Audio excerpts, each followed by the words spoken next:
Pretty sure he's what he said. He's got some degree. I'm pretty sure, but he's very knowledgeable in Vedic sources and Far Eastern, Indian, Hinduism sources, and so I want to get him on because I'm very fascinated by the overlap between these Indo-European descended religions, which is Greek, Roman, Indian, and even Persian religion. And I'm really fascinated by the overlap and how much they have in common and how much they oppose each other too. Because they don't all agree, but they all have like very similar concepts, like the devas and the daimons. You see how they have cognates going back to a similar root. Feels when I do. But the way they approach these topics is very different. They're not one-to-one. Like you can't equate one god from Greeks to a one god from India. It doesn't work. People try to do it all the time, and they look silly because they're just not one-to-one comparisons. They're different. So I can't wait to have him on to talk about that. But anyways, Rami Hader dropping the 5. Thank you for the super chat. I'm going to appreciate the super chats extra more today because I haven't uploaded anything in a while. So it's looking kind of scanty right now on my end. No, it's all good. I appreciate that, Rami. Good to see you. I'll try to look at the comments as much as I can, but ask me questions about Greece. So let me tell you what happened. We go to Athens. For the first week, we're pretty much I gotta get the dogs to use something that he's not supposed to have. Give me one.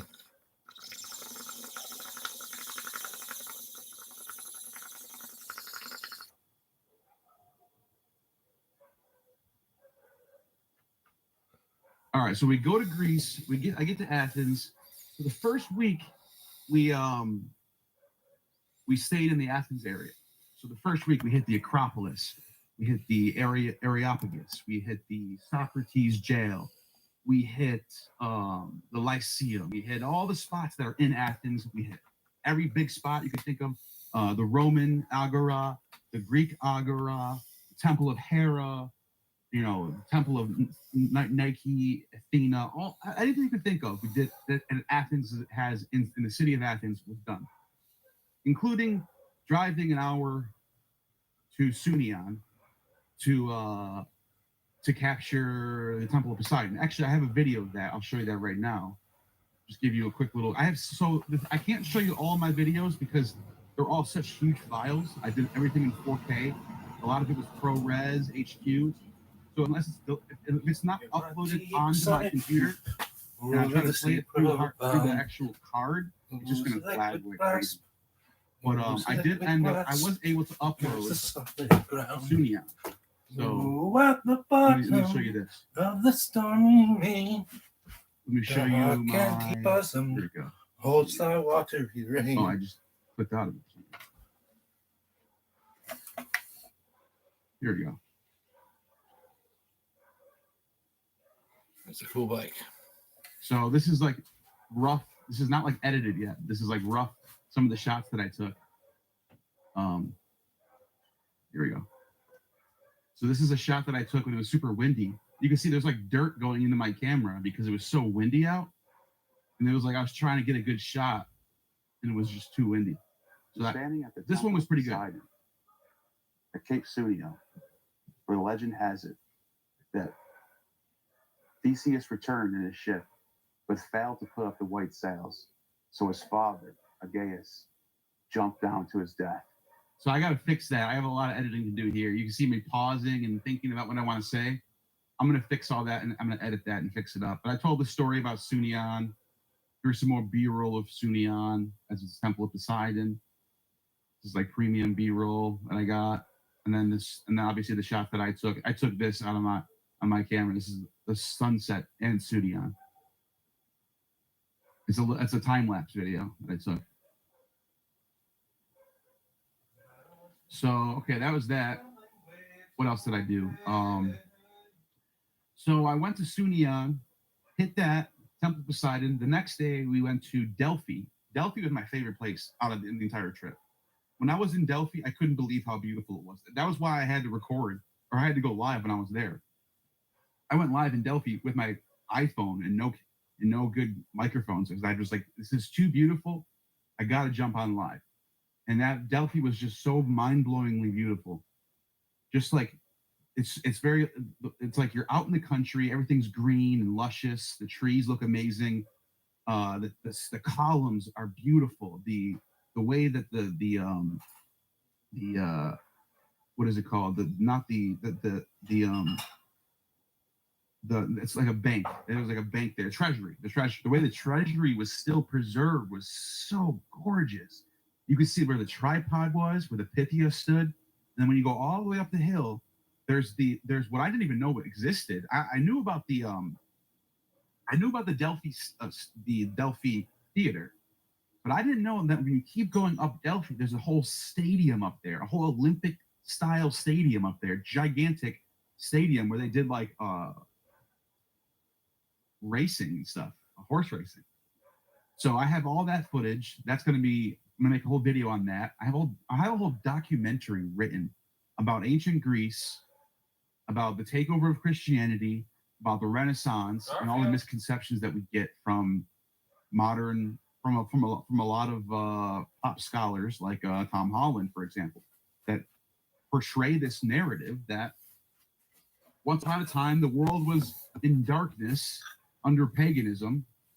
They use the term paganism. I'm not even kidding. They actually use these words like it means something. Like paganism was like a giant religion that everyone believed in. We're all pagans. No one said that. So red flag number one. And then it's like, and then eventually Christianity came along and civilized everybody.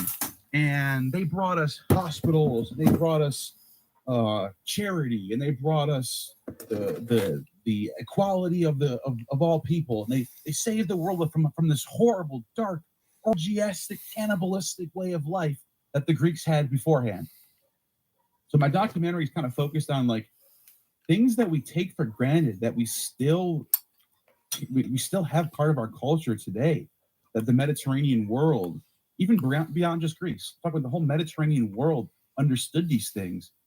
And a lot of it's common sense, of course, but we can't just credit Christianity for these things if they were already being done before Christianity existed.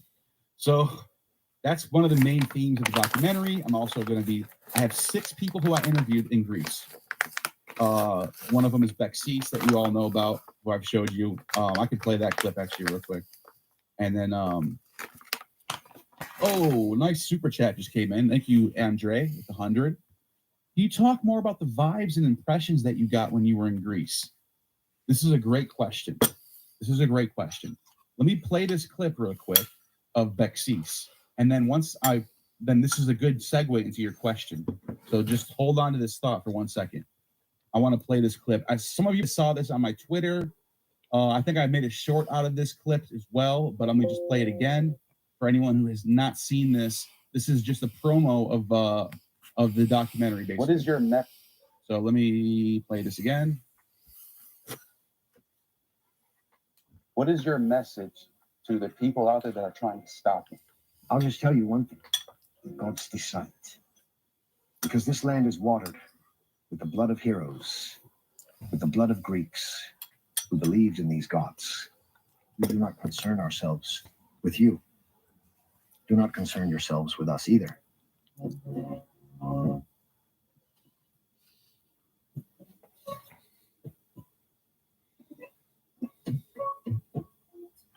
Apollo and Dionysus are the same aspect. The two aspects of the same coin. Plutarch is not only a high priest of Apollo, but also of Dionysus, because the Apollonian and the Dionysian elements are completely connected. Serenity of Apollo ties with the whirl of Dionysus. Dionysus at his highest point becomes Apollo. The whirling with the maenads, with all this ecstasy. The ultimate point of ecstasy is the calmness. Thus, reaching calmness, Dionysus becomes Apollo. Dionysus is the swirling of the universe, the conflict, the eternal dance of the universe. So we start from an eternal dance. That is why In the Indian tradition, Dionysus is identified with Shiva, the dancing god. However, the dancer god, Shiva, can also have opposite effects. He can be the destroyer, just as Apollo can become a destroyer when hubris occurs. Forgive me my hubris.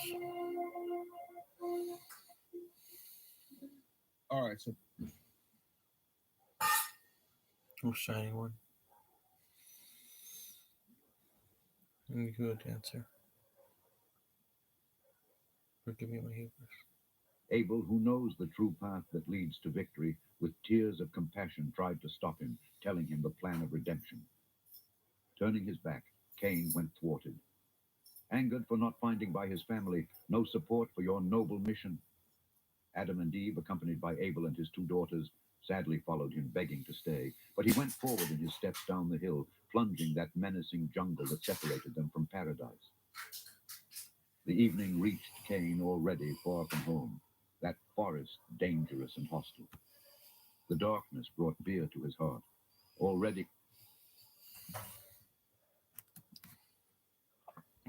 moving himself with majesty, began his work of creation. Your hands shaped primarily a world of light.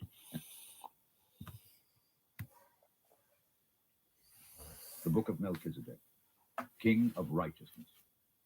Part 1, read by Alexander Scourby. The secret knowledge given first from the temple of Lord to Melchizedek, the King of Peace, King of Heaven upon the earth, the great high priest after the order of the Son of God. Then from Melchizedek to Abraham. Melchizedek's authority as King of Salem, later Jerusalem, and priest of the God Most High. He spoke of God as both creator and deliverer. He was also King of Peace, righteousness and peace. Chapter 1, the history of the universe. Before there was a star to shine, before there were angels singing, had a heaven, the home of the eternal, the only God.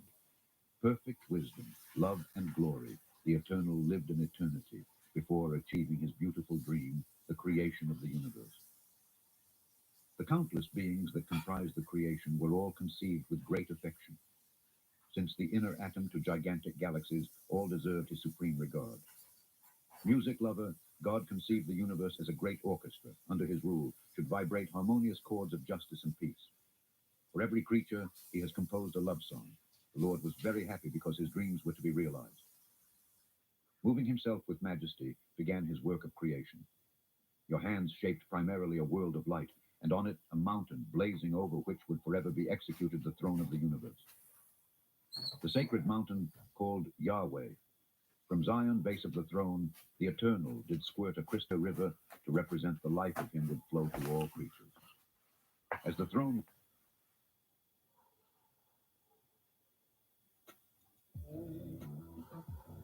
Save time in creating content and generate a high-quality clone of your voice with 11 Labs. Change the way you record podcasts, voiceovers, and branded content with the #1 AI-powered voice-generating technology. Stop searching for the perfect voice and stop wasting time re-recording take after take. Try 11 Labs for free and start elevating your content today.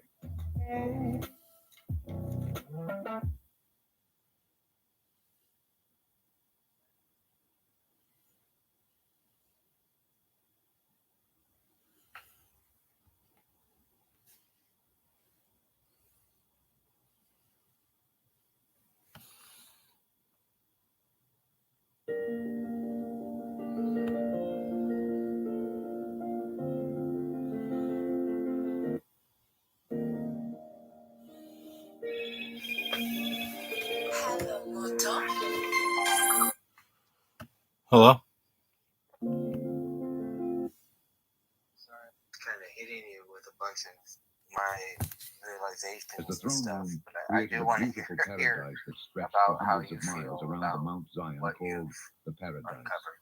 Eden. And I'm sorry that I was kind South of heaven, going on both crazy. banks I of the just river of life, had a were lot of built many mansions crazy adorned with precious experiences the stones, last couple which of were years. intended for the angels, the ministers of the kingdom of Well,